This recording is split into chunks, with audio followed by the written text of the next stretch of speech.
आप सभी भक्तजन जो जहाँ भी हैं,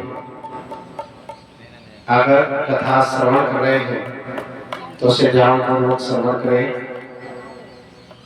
बाकी संसार में जो भी होता है सब प्रभु के आदेश पर ही होता है।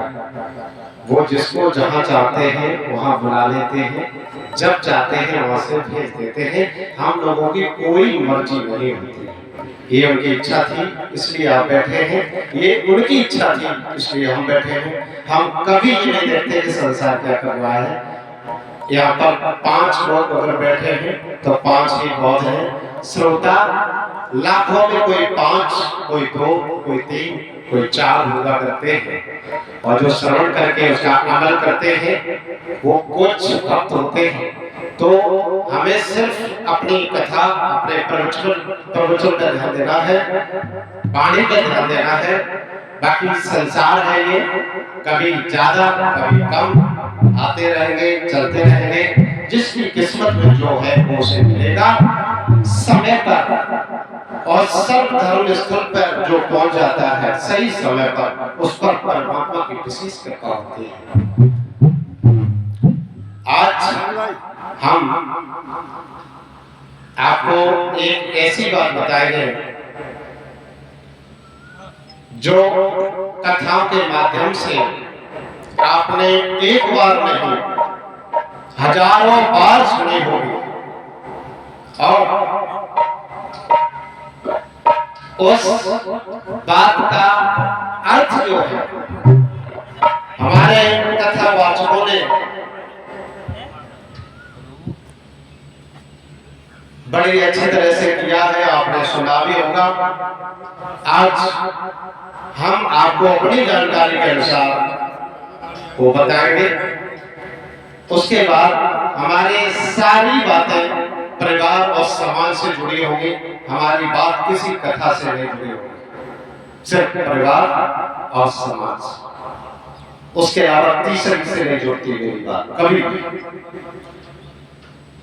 एक रामचरितमानस की चौपाई जो हम अपने जीवन में 82 से जन्म हुआ मेरा, और जब से मैंने याददाश्त को संभाला तब से मैंने भी सुना है उसको।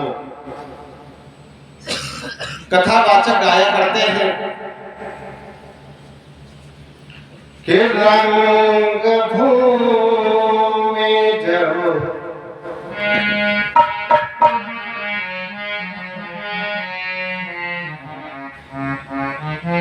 मेरा मतलब ये है कि यदि कोई खर्चा कर रहा है, लाखों रुपए खर्चा कर रहा है, तो वो श्रद्धालु जो होता है, सामने जो भक्त होता है, उसको आपने चाहे आप ग्रंथों में पढ़े, चाहे आप पुराणों में पढ़े, चाहे आप वेदों में पढ़े, लेकिन उसके पास बात सही आना चाहिए ताकि वो उसका सही अमल कर सके।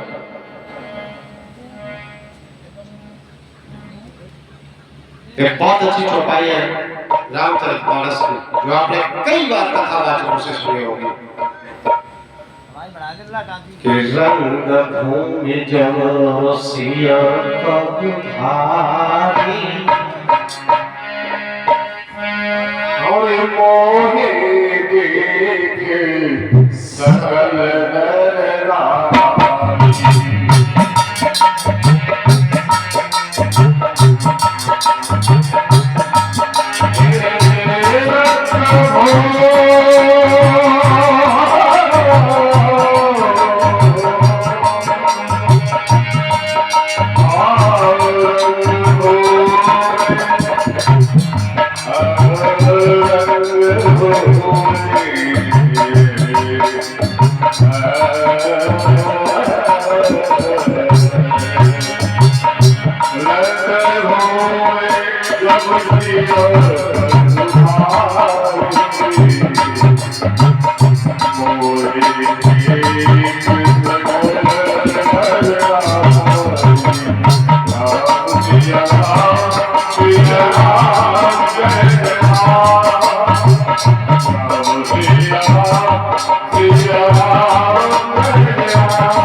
पगधारी मोहि देख सकल नर नारी।